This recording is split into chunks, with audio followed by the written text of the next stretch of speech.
بسم اللہ الرحمن الرحیم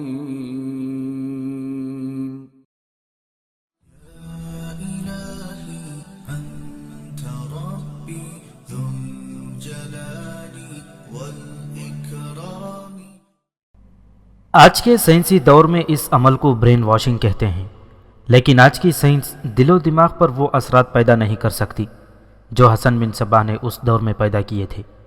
یہ ساری کرشمہ سازی حشیش کی تھی۔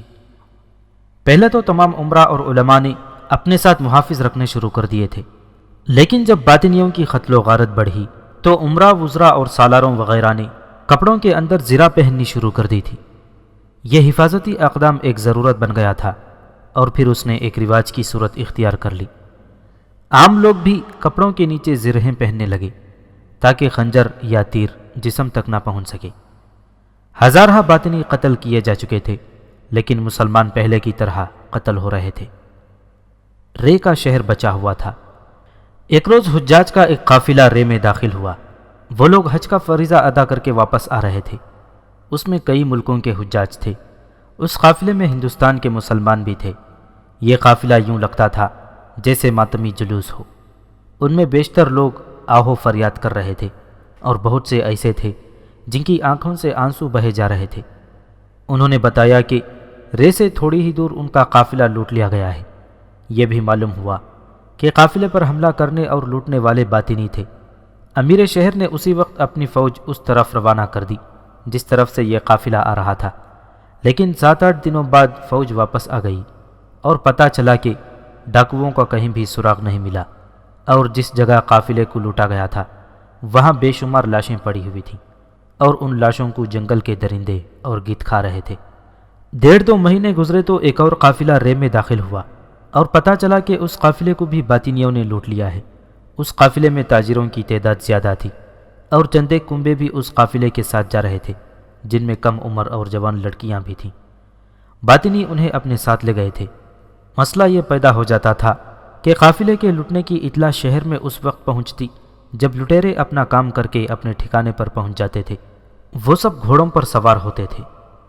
امیر شہر نے ان رہزنوں کو پکڑنے کا ایک بندوبست کیا۔ تقریباً 1 مہینے بعد رے سے خاصی دور ایک قافلہ جا رہا تھا۔ اس قافلے میں پیدل چلنے والے لوگ بھی تھے اور اونٹوں پر سوار بھی، اور گھوڑوں پر بھی کئی لوگ سوار تھے۔ قافلے کے ساتھ گھوڑا گاڑیاں اور بیل گاڑیاں بھی بے شمار تھیں جن پر سامان لدا ہوا تھا اور اس سامان کے اوپر کپڑے ڈالے ہوئے تھے۔ یہ گاڑیاں خاصی زیادہ تعداد میں تھیں جنہیں دیکھ کر پتہ چلتا تھا کہ یہ تاجروں کا قافلہ ہے اور بے انداز سامان جا رہا ہے۔ یہ تو ایک خزانہ تھا جو جس منڈی میں لے جایا جاتا وہاں سے سونے اور چاندی کے سکے تھیلیاں بھر بھر کر حاصل کیے جا سکتے تھے۔ اس کے علاوہ اس قافلے میں نوجوان لڑکیاں بھی تھیں جو اونٹوں پر سوار تھیں۔ لٹیروں کے لیے یہ بڑا ہی موٹا شکار تھا۔ قافلے والوں نے چلنے سے پہلے کوئی احتیاط نہیں کی تھی۔ سب سے بڑی احتیاط یہ کی جاتی تھی کہ پتہ ہی نہیں چلنے دیا جاتا تھا کہ قافلہ اگر کسی شہر میں رکا ہے تو وہاں سے کب چلے گا۔ لیکن اس قافلے میں کچھ لوگ ایسے تھے جنہوں نے اجنبیوں کو بھی بتا دیا کہ وہ فلاں دن اور فلاں وقت روانہ ہوں گے۔ قافلہ جوں جوں آگے بڑھتا گیا، کچھ اور تاجر اس میں شامل ہوتے گئے اور ان کی بیل گاڑیاں بھی تھیں جو سامان سے لدی ہوئی تھیں۔ قافلہ رے سے 16-17 میل دور پہنچا۔ وہ اس علاقے میں داخل ہو گیا تھا جو لٹیروں اور رہزنوں کے لیے نہایت ہی موزوں تھا۔ اس علاقے میں چٹانیں اور کچھ کم بلند پہاڑیاں تھیں جن کے درمیان کشادہ جگہیں تھیں، اور اس علاقے میں درختوں کی بہتات تھی۔ قافلے عموماً پہاڑیوں کے درمیان اس خیال میں پڑاؤ کیا کرتے تھے کہ ایسی جگہ محفوظ ہوتی ہے، لیکن ان کی کم فہمی تھی۔ قافلے لوٹنے والے ایسی ہی جگہوں کو پسند کیا کرتے تھے۔ وہ 2 پہاڑیوں کے درمیان رکے ہوئے قافلے کو آگے اور پیچھے روک لیتے تھے۔ قافلے میں سے کوئی شخص ادھر ادھر بھاگ نہیں سکتا تھا۔ وہ ہر ایک آدمی کی تلاشی لے سکتے تھے۔ یہ قافلہ جو تعداد کے لحاظ سے بھی بڑا تھا اور مال و اسباب کے لحاظ سے بھی قیمتی، اور پھر اس میں اونٹ اور گھوڑے بھی زیادہ تھے، اس لیے بھی یہ قافلہ قیمتی تھا۔ یہ کیوں نہ لوٹا جاتا۔ قافلہ جب اس علاقے میں داخل ہوا جو لٹیروں کے لیے موزوں تھا، اس وقت آدھا دن گزر گیا تھا۔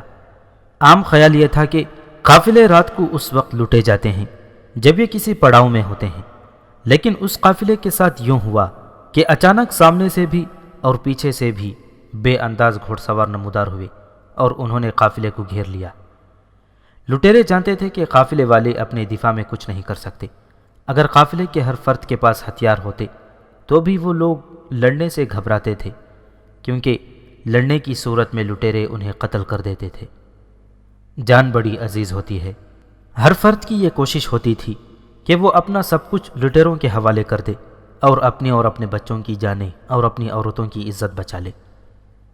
اگر اپنی جانیں بچانا چاہتے ہو تو غور سے سن لو، لٹیروں کی طرف سے اعلان ہوا، اپنے مال و اسباب کو اور اپنے جانوروں کو چھوڑ کر تمام لوگ ایک طرف ہٹ جاؤ، اور تم لوگوں کے پاس جتنی رقم سونا اور چاندی ہے وہ ایک جگہ ڈھیر کر دو۔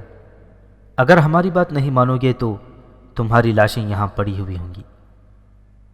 قافلے والوں نے اس حکم کی تعمیل کی اور وہ دو حصوں میں تقسیم ہو کر الگ الگ کھڑے ہو گئے۔ لٹیروں نے انہیں اور پیچھے ہٹا دیا۔ وہ اتنے پیچھے ہٹ گئے کہ پہاڑیوں کے دامن میں جا پہنچے، آدھے ادھر اور آدھے ادھر۔ لٹیرے جو سب کے سب گھوڑ سوار تھے مال و اسباب اکٹھا کرنے کے لیے آگے آ گئے۔ ان کی تعداد قافلے کی تعداد کے تقریباً نصف تھی۔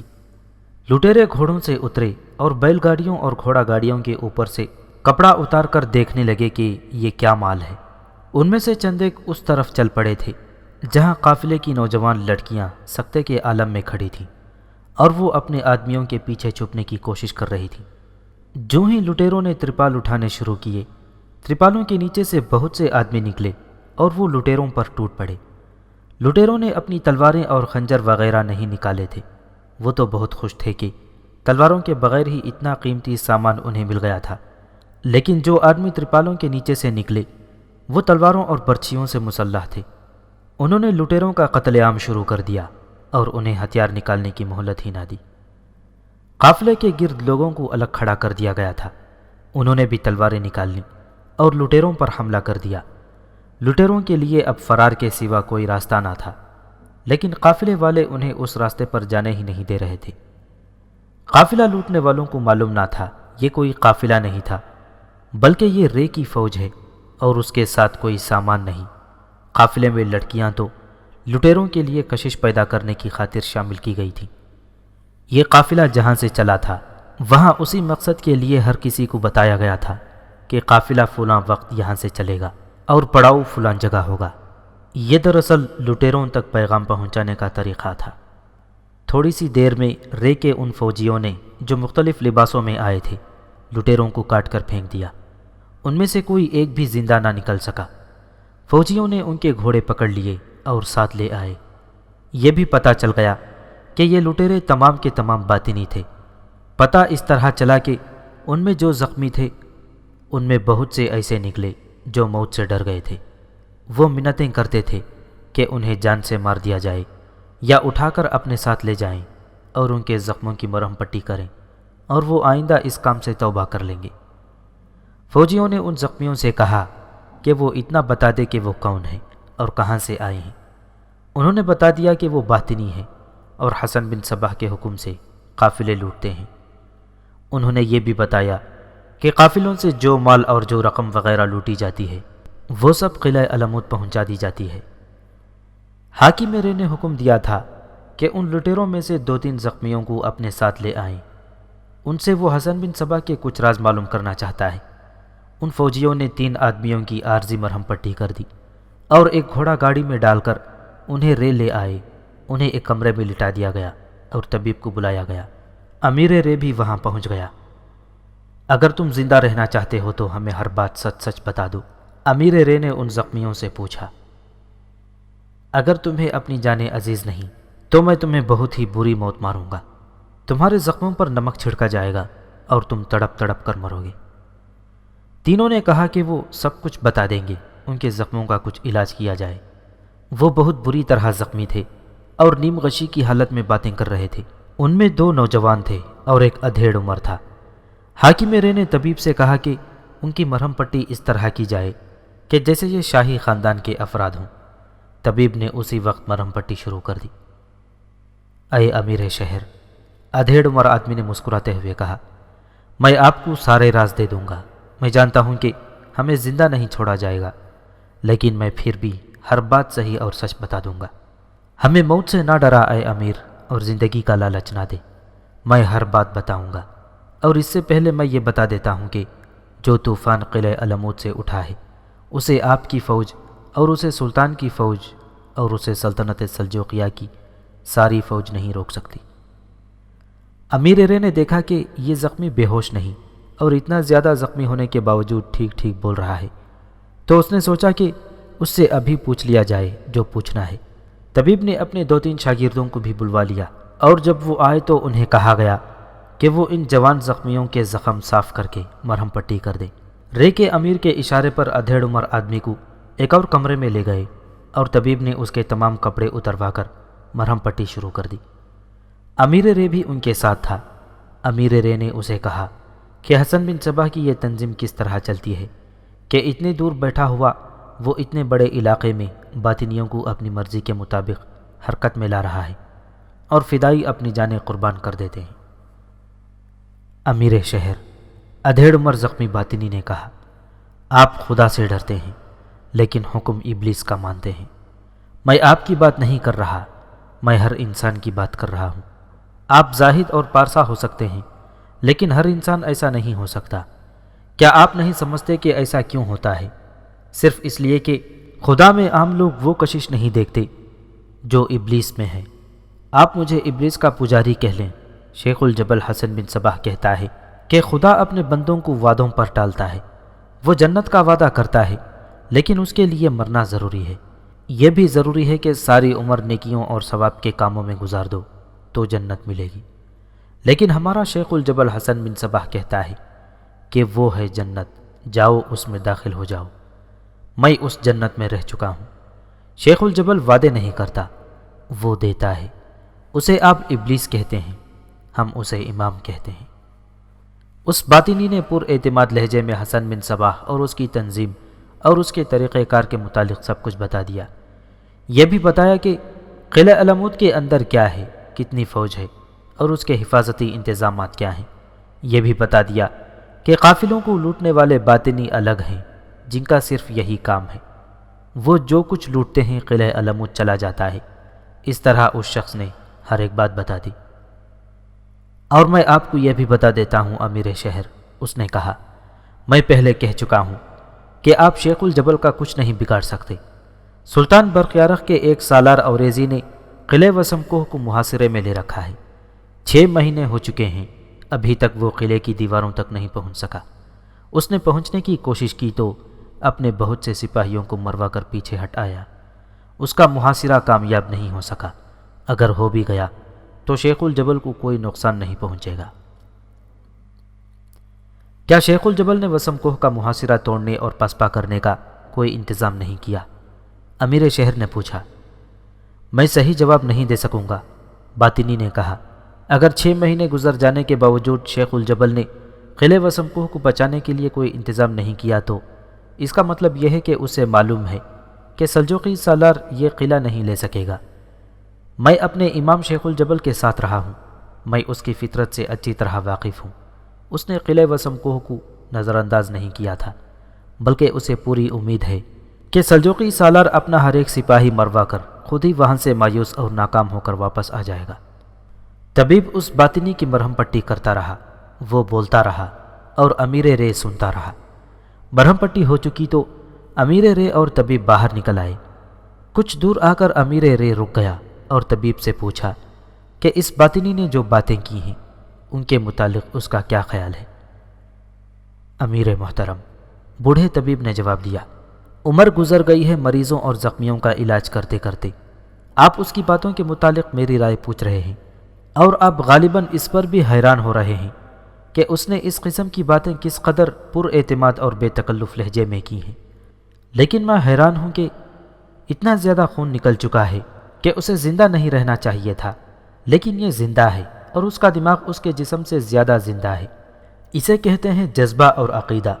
یہ الگ بات ہے کہ اس کا جذبہ بھی ابلیسی اور عقیدہ بھی ابلیسی ہے۔ میں آپ کو یہ بتانا چاہتا ہوں کہ یہ ہے حسن بن صباح کی اصلی قوت۔ اس شخص کو موت کا کوئی غم نہیں اور زندہ رہنے کا کوئی لالچ بھی نہیں۔ یہ مرے گا تو حسن بن صباح زندہ باد کا نعرہ لگا کر مرے گا۔ اس وقت ضرورت یہ ہے کہ مسلمانوں میں بھی ایسا جذبہ پیدا ہو جائے۔ اگر ایسا ہو سکتا ہے تو حسن بن صباح کا یہ فرقہ بھی ختم ہو سکتا ہے۔ دین اسلام کو اسی جذبے اور ایسے ہی عقیدے کی شدت سے زندہ رکھا جا سکتا ہے۔ امیر شہر نے طبیب کو رخصت کر دیا اور اپنے محافظ دستے کے کمانڈر کو بلا کر کہا کہ ان تینوں باطنیوں کو قتل کر کے ان کی لاشیں دور لے جا کر ایک ہی گڑھے میں دفن کر دی جائیں۔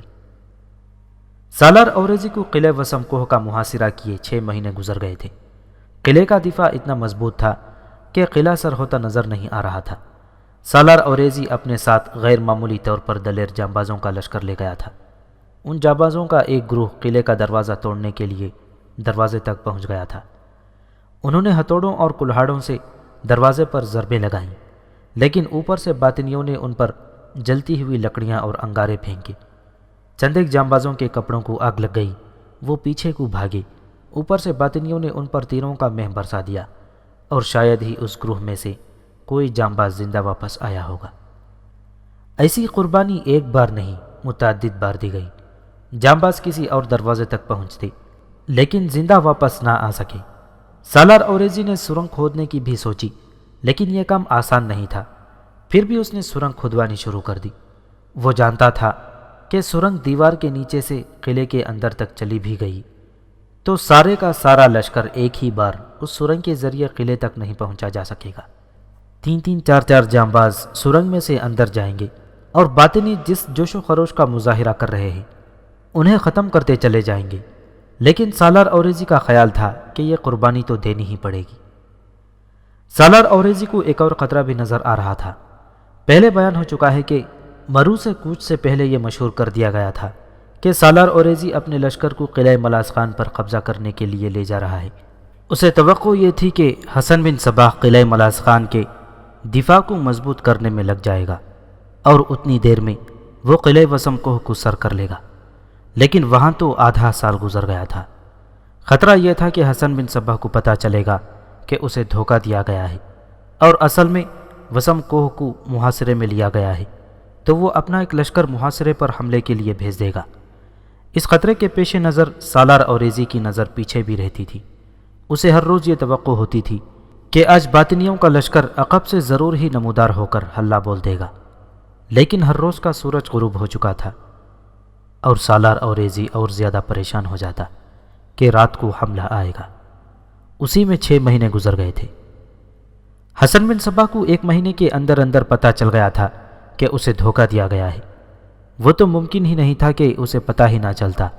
اس کے جاسوس ہر طرف اور ہر جگہ موجود تھے، لیکن حسن بن صباح کو جب یہ اطلاع دی گئی کہ یہ مشہور کر کے کہ قلعہ ملاز خان کو محاصرے میں لینے کے بجائے سالار اوریزی کا لشکر قلعہ وسم کوہ کو محاصرے میں لے چکا ہے، تو حسن بن صباح کے ہونٹوں پر طنزیہ مسکراہٹ آ گئی۔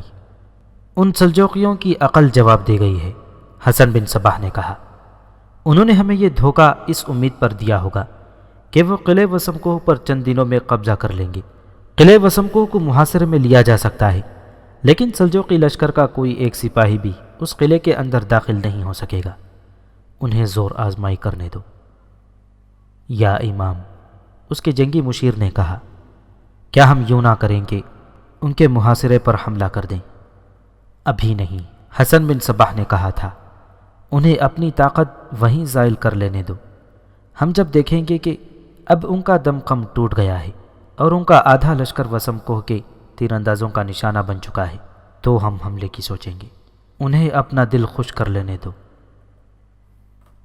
ایک روز سالار اوریزی نے اپنے دستوں سے مخاطب ہوتے ہوئے کہا، ظاہری طور پر تو میں ان لوگوں کو سزا دینے کے لیے آیا ہوں، لیکن میرا ایک منصوبہ ہے۔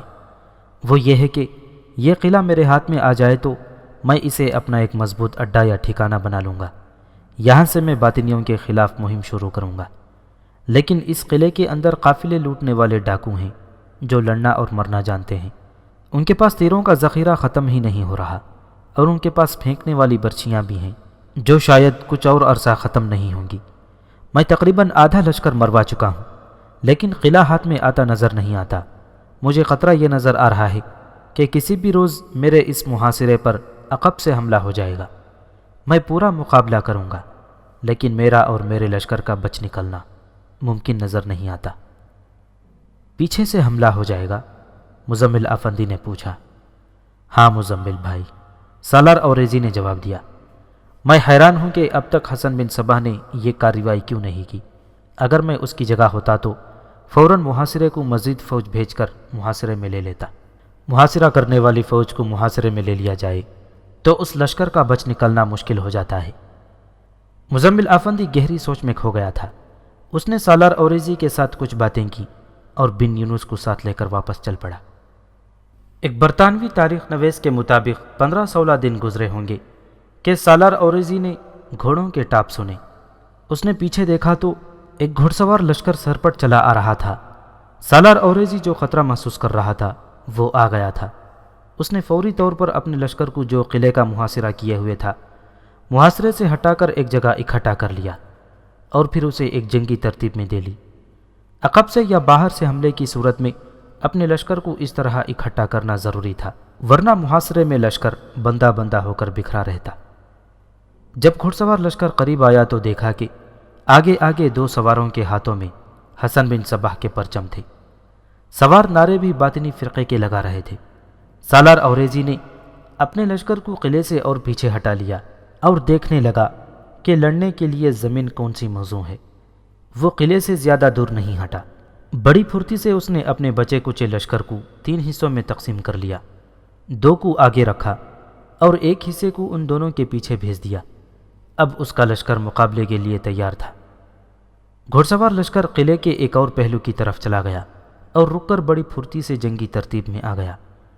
اس لشکر سے اعلان ہونے لگا کہ قلعے کے تمام لوگ باہر آ جائیں اور ان مسلمانوں کو گھیرے میں لے کر کاٹ دیں۔ باہر سے آنے والا سوار لشکر حرکت میں آیا اور سالار اوریزی کے ایک پہلو میں اس انداز سے آ گیا جیسے سالار اوریزی کے لشکر کو گھیرے میں لینا چاہتا ہو۔ گھوڑ سواروں نے برچھیاں بلند کر لی تھیں اور پھر انہوں نے برچھیوں کی انیاں آگے کر لیں اور اب انہوں نے ہلہ بولنا تھا۔ قلعے کے دروازے کھل گئے اور اندر کا لشکر اس طرح باہر آنے لگا جیسے سیلابی دریا نے بند توڑ ڈالا ہو۔ وہ لشکر سالار اوریزی کے لشکر کے دوسرے پہلو کی طرف چلا گیا۔ اب کوئی شک نہ رہا کہ سالار اوریزی کے لشکر کو باطنیوں نے گھیرے میں لے لیا تھا۔ سالار اوریزی نے ایک حکم دیا۔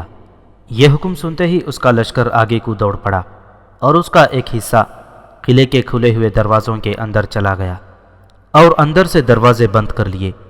باقی 2 حصے اس لشکر کی طرف آئے جو اندر سے نکلا تھا۔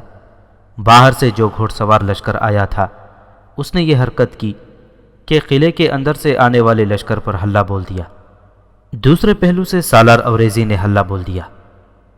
اب یہ صورت بن گئی کہ اندر سے نکلنے والا باطنی لشکر گھوڑ سواروں اور سالار اوریزی کے لشکروں کے نرغے میں آ گیا تھا۔ اندر سے آنے والے لشکری حیران و پریشان تھے کہ یہ کیا بنی۔ وہ تو سمجھ رہے تھے کہ حسن بن صباح نے ان کے لیے مدد بھیجی ہے اور اب محاصرہ کرنے والوں میں سے کوئی ایک بھی زندہ نہیں رہے گا، مگر ہوا یہ کہ وہ خود کٹنے لگے اور گھوڑوں کے قدموں تلے روندے جانے لگے۔ سالار اوریزی کے لشکر کا جو حصہ قلعے کے اندر چلا گیا تھا اس نے قلعے کے اندر والے لوگوں کا قتل عام شروع کر دیا۔ پھر دروازے کھل گئے اور سالار اوریزی کے لشکر کے باقی دونوں حصے اور باہر سے آنے والے گھوڑ سوار جنہوں نے حسن بن صباح کے پرچم اٹھا رکھے تھے قلعے کے اندر چلے گئے اور اللہ اکبر کے نعرے بلند ہونے لگے۔ گھوڑ سواروں نے اندر جا کر حسن بن صباح کے پرچم پھاڑے اور پھر جلا ڈالے۔ قلعہ وسم کو مسلمانوں کے قبضے میں آ گیا تھا۔ یہ کامیابی ایک دھوکے سے حاصل کی گئی تھی۔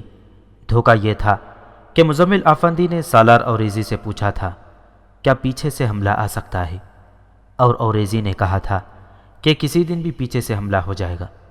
مزمل آفندی کے دماغ میں ایک منصوبہ آ گیا تھا۔ اس نے سالار اوریزی کے ساتھ بات کی اور یہ منصوبہ طے ہو گیا۔ مزمل آفندی بن یونس کو ساتھ لے کر مرو چلا گیا تھا۔ وہاں اس نے سلطان برقیارق کے ساتھ بات کی اور اسے 2000 گھوڑ سوار دے دیے گئے اور ان کا کمانڈر ایک سالار بھی تھا۔ اسی رات اس گھوڑ سوار لشکر نے مرو سے کوچ کیا اور بڑی ہی تیز رفتاری سے جا کر اگلی رات تک قلعہ وسم کوہ کے قریب پہنچ گئے۔ وہ وہیں رکے اور رات وہیں گزاری۔ صبح طلوع ہوئی تو مرو کے ان 2000 سواروں نے قلعہ وسم کوہ کا رخ کیا اور اس انداز سے پیش قدمی کی جیسے وہ پیچھے سے محاصرے پر حملہ کریں گے۔ انہوں نے حسن بن صباح کے پرچم خود ہی تیار کر لیے تھے۔ قلعے کے اندر کے لشکر نے جب دیوار کے اوپر سے دیکھا تو انہوں نے حسن بن صباح کے نعرے لگائے۔ قدرتی طور پر وہ سمجھے کہ حسن بن صباح نے یہ گھوڑ سوار لشکر بھیجا ہے۔ پھر گھوڑ سوار لشکر سے اعلان کیے کہ اندر کے لوگ باہر آ جائیں اور مسلمانوں کو کچل دیں۔ جو ہی یہ اعلان ہوا، اندر کے تمام لوگ جو لڑنے والے تھے باہر آ گئے۔ سالار اوریزی نے اپنے لشکر کا ایک حصہ قلعے کے اندر بھیج دیا، اور پھر بیان ہو چکا ہے کہ گھڑ سواروں نے اور سالار اوریزی کے لشکر نے اندر کے لشکر کو کس طرح گھیرے میں لیا اور اس کے کسی ایک آدمی کو بھی زندہ نہ رہنے دیا۔ سالار محترم، فتح کی پہلی رات مزمل افندی نے سالار اوریزی سے کہا، اگر حسن بن صباح کو شکست دینی ہے تو دھوکے سے ہی دی جا سکتی ہے۔ وہ شخص سراپا دھوکہ اور فریب ہے، اس کے لیے ہمیں بھی فریب کار بننا پڑے گا۔ اللہ آپ کو فتح مبارک کرے۔ سالار اوریزی کو یہ فتح بہت مہنگی پڑی تھی۔ تمام مورخ متفقہ طور پر لکھتے ہیں کہ وسم کوہ کا محاصرہ 8 مہینے اور کچھ دن رہا تھا۔ اس عرصے میں سالار اوریزی کا آدھا لشکر کٹ گیا تھا۔ اگر محاصرین کو دھوکے سے نہ مارا جاتا تو محاصرہ ابھی اور طول پکڑ سکتا تھا۔ اس سے ظاہر ہوتا ہے کہ قلعے کے اندر خوراک اور دیگر ضروریات کا ذخیرہ اتنا زیادہ تھا کہ قلعے کے اندر کے لوگ محاصرے سے ذرا بھی پریشان نہیں ہوئے تھے۔ داستان کو یہ نہیں بتا رہا کہ فلاں اور فلاں واقعے کے درمیان کتنا لمبا وقت تھا۔ حسن بن صباح کا دور مقبولیت اور اس کی ابلیسیت کی تاریخ کہیں کہیں تاریکی میں چلی جاتی ہے، جیسے ریل گاڑی چلتے چلتے کسی تاریک سرنگ میں داخل ہو جاتی ہے، اور جب یہ تاریخ روشنی میں آتی ہے تو پتہ چلتا ہے کہ بے شمار سال گزر گئے ہیں۔ وسم کوہ کا قلعہ جس وقت فتح ہوا، اس وقت حسن بن صباح بڑھاپے میں داخل ہو چکا تھا۔ اسے جنہوں نے دیکھا تھا اور اس کے متعلق سینہ بسینہ جو باتیں سامنے آئیں، ان سے پتہ چلتا ہے کہ حسن بن صباح خاصا بوڑھا ہو گیا تھا، لیکن اس نے اپنی صحت کو ایسا برقرار کر رکھا تھا کہ لگتا نہیں تھا کہ اس شخص کی جوانی کو گزرے ایک مدت گزر گئی ہے۔ اوریزی نے اپنے لشکر کو قتل عام کا جو حکم دیا تھا وہ ان شہریوں کے لیے نہیں تھا جو لڑنے میں شامل نہیں تھے۔ قلعے کے اندر سالار اوریزی کے لشکر کا جم کر مقابلہ کرنے والے شہریوں کی تعداد بھی کچھ کم نہیں تھی۔ مسلمان لشکر کو یہ اجازت نہیں تھی کہ اندھا دھن قتل کرتے چلے جائیں۔ لوگ گھروں میں دبک گئے تھے اور لڑنے والے شہری بھی گھروں میں جا چھپے تھے۔ انہیں پکڑنا ضروری تھا، لیکن اس کے لیے یہ طریقہ اختیار نہ کیا گیا کہ ہر کسی کو گھسیٹ کر باہر لے آتے اور اس کی گردن مار دیتے۔ سالار اوریزی نے وہ روایت برقرار رکھی جو مسلمانوں کا طریقہ امتیاز چلا آ رہا تھا۔ وہ روایت تھی مفتوح علاقے کے لوگوں کے ساتھ خوش اخلاقی سے پیش آنا اور ان کی عزت اور جان و مال کا تحفظ کرنا، اور پھر عملاً انہیں یہ یقین دلانا کہ انہیں غلام نہیں بنایا جائے گا۔ اس میں کوئی شک و شبہ نہیں تھا کہ وسم کوہ کے اندر تمام لوگ حسن بن صباح کے پیروکار تھے۔ دوسرے شہروں میں مسلمانوں نے باطنیوں کا قتل عام کیا تھا، لیکن اس قلعے میں صورت مختلف تھی۔ وہ یہ کہ ان لوگوں کو بڑے لمبے مقابلے کے بعد شکست دی گئی تھی اور وہ مفتوحین کہلاتے تھے، لیکن اب وہ فاتح لشکر کے رحم و کرم پر تھے۔ قلعے کے دروازے پر اپنے سنتری کھڑے کر دیے گئے اور انہیں کہا گیا کہ کسی کو باہر نہ جانے دیں اور جو کوئی اندر آتا ہے اسے آنے دیں۔ سالار اوریزی نے رات گزرنے کا انتظار نہ کیا اور حکم دیا کہ گھر گھر کی تلاشی لی جائے اور تمام مردوں کو باہر لایا جائے، لیکن کسی عورت پر ہاتھ نہ اٹھے۔ اس حکم پر سالار اوریزی کے لشکری گھروں میں داخل ہو گئے اور کونوں خدروں کی تلاشی لے کر مردوں کو باہر لانے لگے۔ 14-15 سال کے بچے سے لے کر بوڑھوں تک کو باہر لایا جا رہا تھا۔ مشعلیں اتنی زیادہ جلا لی گئی تھیں کہ قلعے میں جیسے رات آئی ہی نہیں تھی۔ ان تمام آدمیوں کو ایک جگہ اکٹھا کیا جا رہا تھا۔ عورتوں کی چیخ و پکار اور آہ و بکا اور ان کا واویلا اتنا بلند اور اتنا زیادہ تھا کہ آسمان کے پردے چاک ہو رہے تھے۔ لشکری کسی آدمی کو اس کے گھر سے باہر لاتے تو عورتیں اس لشکری کے قدموں میں گر پڑتیں یا اسے پکڑ لیتیں اور رو رو کر اسے کہتیں کہ ان کا آدمی بے قصور ہے اور وہ نہیں لڑا۔ ان عورتوں کو یہ ڈر تھا کہ آدمیوں کو باہر لے جا کر قتل کیا جائے گا۔ لشکری ان عورتوں کو تسلیاں دیتے تھے کہ ان آدمیوں کو قتل نہیں کیا جائے گا۔ ان آدمیوں میں ایسے بھی تھے جن کے کپڑوں پر خون لگا ہوا تھا اور ان کی تلواریں بھی خون آلود تھیں۔ یہ ثبوت تھا کہ وہ لڑنے کے بعد گھروں میں چھپ گئے تھے۔ ایسے آدمیوں کو الگ کھڑا کیا جا رہا تھا۔ قلعے کے اندر کا ماحول بڑا ہی بھیانک اور ہولناک تھا۔ لاشیں بکھری ہوئی تھیں اور خون اتنا کہ چلنا محال تھا۔ خون سے پاؤں پھسلتے تھے۔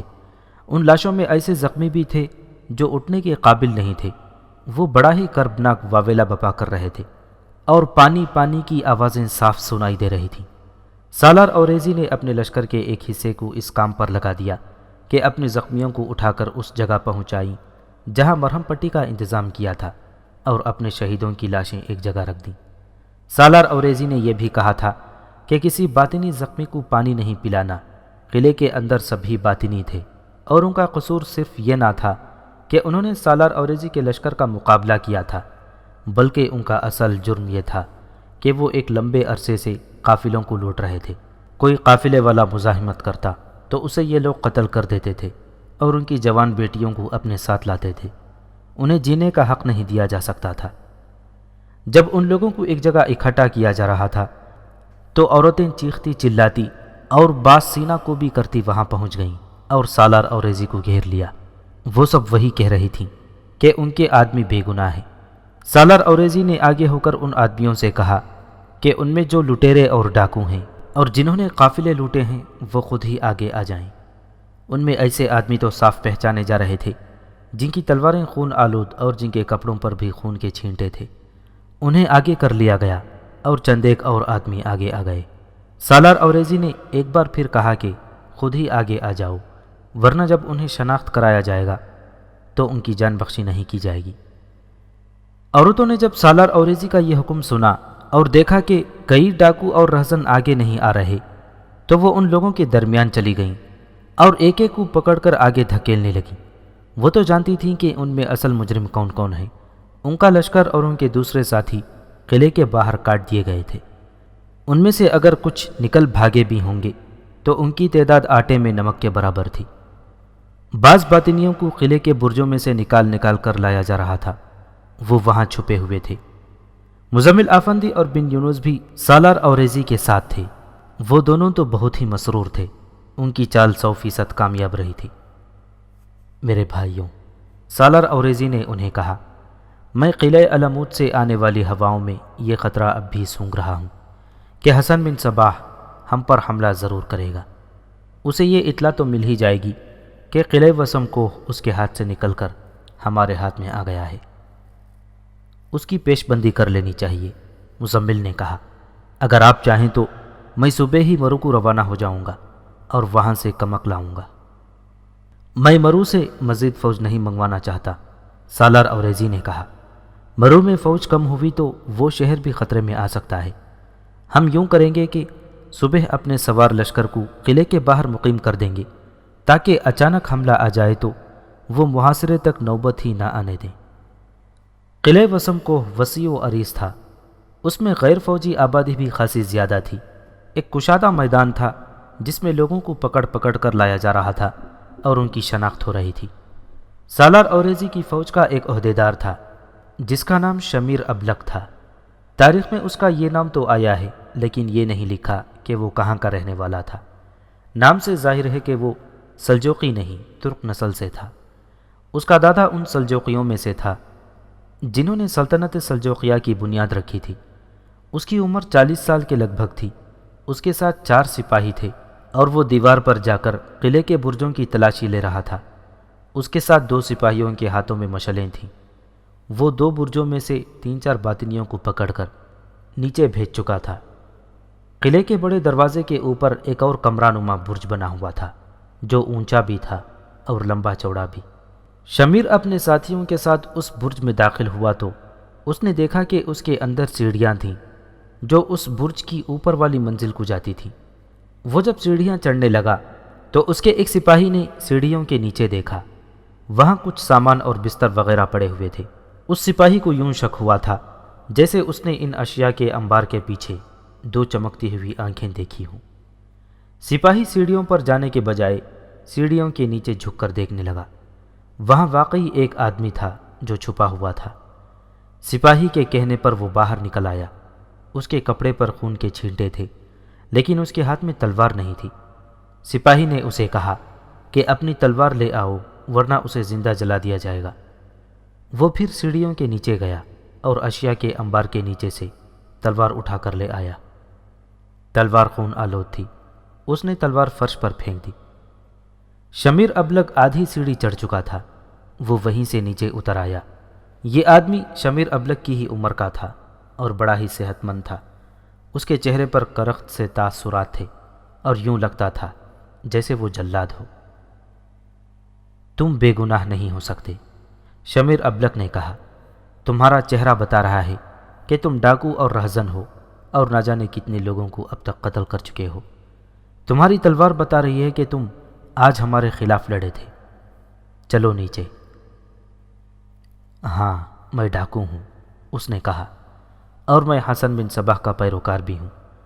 میں لڑا بھی ہوں اور تمہارے 3 آدمی قتل کیے ہیں۔ انتقام لے لو، میں قتل ہونے کے لیے تیار ہوں۔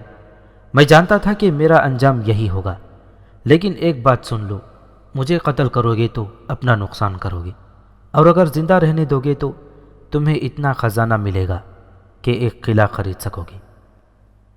زندہ رہنے کی اب کوئی ترکیب کامیاب نہیں ہوگی اے باطنی، شمیر ابلک نے کہا۔ حسن بن صباح تمہیں چھڑانے نہیں آئے گا۔ تم جس خزانے کی بات کر رہے ہو وہ ہمیں مل گیا ہے۔ اس تہخانے کی نشاندہی ہو چکی ہے جس میں اس قلعے کا خزانہ رکھا ہوا ہے۔ میں جانتا ہوں میرا امام شیخ الجبل مجھے چھڑانے نہیں آئے گا، اس نے کہا۔ مجھے یقین ہے کہ میں تمہارے ہاتھوں قتل ہوں گا، لیکن ایک بات سن لو، میں اس خزانے کی بات نہیں کر رہا جو یہاں تہخانے میں پڑا ہوا ہے۔ وہ خزانہ جو میں بتا رہا ہوں یہاں سے دور پڑا ہے اور میرے سوا کسی کو معلوم نہیں۔ میں چاہتا ہوں کہ وہ تم لے لو۔ کیا تم ان سپاہیوں سے ذرا الگ ہو کر میری بات سننا پسند کرو گے؟ اچھی طرح دیکھ لو، میرے پاس کوئی ہتھیار نہیں، نہ میں تمہیں کوئی دھوکہ دوں گا، اور میں دھوکہ دے ہی کہہ سکتا ہوں۔ تم 5 مسلح آدمی ہو اور میں اکیلا اور نہتا ہوں۔ معلوم ہوتا ہے کہ اس شخص کی زبان میں کوئی خاص تاثر تھا، یا اس سلجوقی عہدیدار کی شخصیت کمزور تھی کہ اس نے اس ڈاکو کا اثر قبول کر لیا اور اس کی بات سننے پر رضامند ہو گیا۔ اس نے اپنے سپاہیوں سے کہا کہ وہ برج سے نکل کر دروازے کے ساتھ ہی کھڑے رہے۔ سپاہی نکل گئے تو سلجوقی نے اس ڈاکو کو اپنے پاس بٹھا لیا، لیکن بٹھانے سے پہلے اس نے اس ڈاکو کی جامع تلاشی لے لی تھی۔ وہ جانتا تھا کہ یہ باطنی کس طرح قاتلانہ وار کیا کرتے ہیں۔ میں شامی ہوں، ڈاکو نے کہا۔ میرا نام ابو جندل ہے۔ میں اپنے ساتھ ایک ذمہ داری لیے پھرتا ہوں۔ وہ میری 2 یتیم بھتیجیاں ہیں، دونوں جوان ہیں اور بہت ہی خوبصورت۔ مجھے میرے ساتھیوں نے مشورے دیے تھے اور اب بھی کہتے رہتے ہیں کہ میں ان دونوں کو اپنے امام حسن بن صباح کو پیش کر دوں تو وہ مجھے اپنے ہاں بڑا اونچا رتبہ دے دے گا۔ میرے سلجوقی دوست، میں نے دوسروں کی بیٹیاں اغوا کر کے امام کو بھیجی ہیں، لیکن جب اپنی ان بھتیجیوں کو دیکھتا ہوں تو مجھے اپنا مرا ہوا بھائی یاد آ جاتا ہے۔ میں انہیں چھپا چھپا کر رکھتا ہوں۔ میں مسلمان ہوں، شمیر ابلک نے کہا۔ میں خوبصورت لڑکیوں کے لالچ میں نہیں آؤں گا، نہ ہمیں اجازت ہے کہ کسی عورت کو اپنی مرضی سے اپنے پاس رکھ لیں۔ یہ میں جانتا ہوں، ابو جندل نے کہا۔ مجھے معلوم ہے کہ تم ان لڑکیوں کو اپنے سالار کے حوالے کر دو گے، اور وہ چاہے گا تو خود ان کے ساتھ نکاح پڑھا لے گا یا اپنے 2 لشکریوں کے ساتھ ان کی شادیاں کر دے گا۔ لیکن کیا یہ اچھا نہیں ہوگا کہ ان دونوں کو تم اپنے پاس رکھ لو، ایک کو بیوی اور دوسری کو داشتہ بنا لو؟ میں نے جس خزانے کا اشارہ کیا تھا وہ انہی لڑکیوں کی خاطر ہے۔ مجھے تو قتل ہونا ہے، لیکن میں نہیں چاہتا کہ ان لڑکیوں کو خالی ہاتھ اس دنیا میں چھوڑ جاؤں۔ کیا تم میری بات نہیں سمجھے؟ شمیر ابلک نے کہا۔ میں اپنی مرضی سے کسی عورت کو اپنے پاس نہیں رکھ سکتا۔ اگر تم ان دونوں لڑکیوں کو میرے حوالے کرو گے تو مجھے یہ لڑکیاں چھوڑنی پڑیں گی یا اپنی فوج چھوڑنی پڑے گی۔ کیا ملتا ہے تمہیں اس فوج میں؟ ابو جندل نے کہا۔ اور کیا ملا ہے تمہیں مسلمان ہو کر؟ تم سمجھتے ہو کہ تم نے اپنی عاقبت سنوار لی ہے، لیکن میں تمہاری دنیا بھی سنوار دوں گا۔ پہلے میری پوری بات سن لو، پھر انکار یا اقرار کرنا۔ وہ خزانہ تم خود کیوں نہیں لے لیتے؟ شمیر ابلک نے پوچھا۔ یہ میری زندگی کی آخری رات ہے، ابو جندل نے کہا۔ صبح تک میں قتل ہو چکا ہوں گا۔ اگر تم مجھے قتل ہونے سے بچا لو گے تو بھی میں اکیلا اس خزانے تک نہیں پہنچ سکوں گا۔ میرے تمام ساتھی مارے جا چکے ہیں۔ مجھے کم از کم 4 آدمیوں کی ضرورت ہے۔ وہ خزانہ یہاں قلعے کے کہیں قریب نہیں ہے۔ تم میرا ساتھ دو گے اور 4-5 سپاہی رازداری کے ساتھ لاؤ گے تو ہم اس خزانے تک پہنچ کر وہاں سے نکال لیں گے، اور وہاں لے جا کر تم مجھے اور میرے ساتھیوں کو بڑی آسانی سے قتل کر دو گے۔ شمیر ابلک نے کہا، اور اگر میں وہ خزانہ تمہارے ساتھ مل کر نکال بھی لوں تو کیا میں واپس اپنی فوج میں آ سکوں گا؟ پھر فوج میں واپس آنا ہی نہیں، ابو جندل نے پر اعتماد لہجے میں کہا، ہم دونوں ملک ہندوستان یا دیار حجاز یا مصر کو چلے جائیں گے اور وہاں شاہانہ زندگی بسر کریں گے۔ پہلے میرے گھر چلو اور میری بھتیجیوں کو دیکھ لو، مجھ سے ڈرو نہیں، میں تمہیں دھوکہ نہیں دوں گا، مجھے باطنی اور ڈاکو سمجھ کر قتل کر دو، قتل سے پہلے میں تمہیں اس جگہ کا راستہ اور نقشہ اچھی طرح سمجھا دوں گا، لیکن تم میرے بغیر وہاں تک نہیں پہنچ سکو گے۔ وہ خزانہ آیا کہاں سے؟ شمیر ابلک نے پوچھا، اور وہ اس جگہ کیوں رکھا ہے جہاں تم بتا رہے ہو؟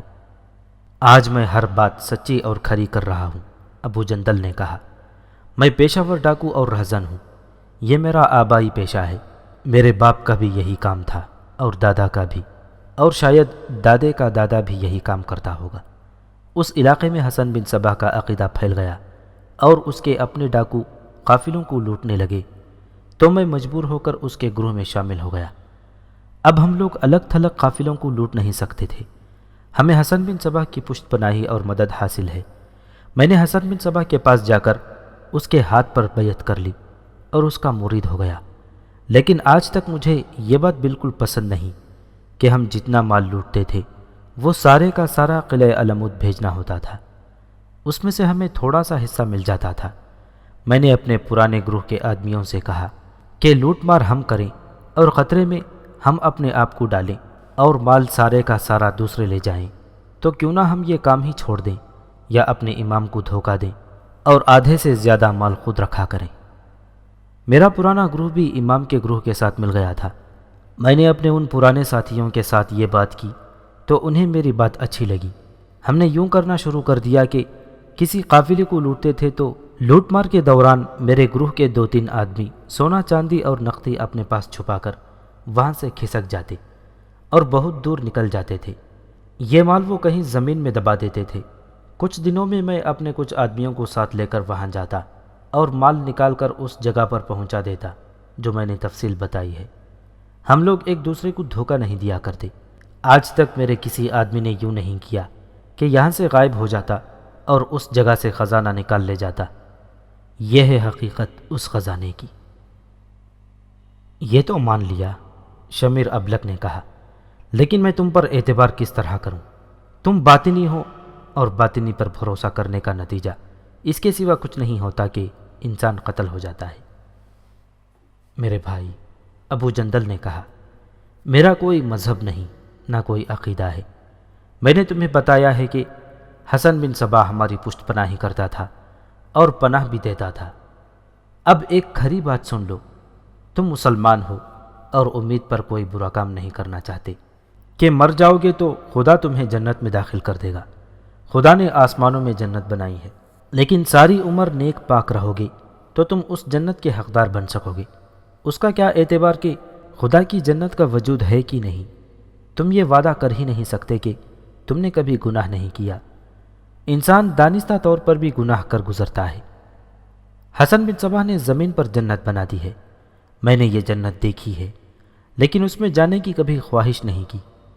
کیوں نہ ہم اپنی جنت خود بنا لیں؟ ہم بنا بھی سکتے ہیں۔ وہ خزانہ ایسا ہے جو ہماری 3 نسلیں عیش کرتی رہیں تو بھی ختم نہ ہوگا۔ شمیر ابلک کو چپ سی لگ گئی تھی اور اس کے چہرے کے تاثرات سے صاف پتہ چلتا تھا کہ وہ قائل ہو گیا ہے اور گہری سوچ میں چلا گیا ہے۔ میرے سلجوقی دوست، ابو جندل نے کہا، میں تمہیں ایک اور بات بھی بتا دیتا ہوں۔ خوش نہ ہو کہ تم نے قلعہ فتح کر لیا ہے۔ امام شیخ الجبل کا لشکر آ ہی رہا ہوگا۔ اس لشکر میں وہ فدائی ضرور ہوں گے جو شیخ الجبل کے نام پر جانے قربان کرنے پر فخر کیا کرتے ہیں۔ تمہارے لشکر میں کوئی ایک بھی آدمی زندہ نہیں رہے گا۔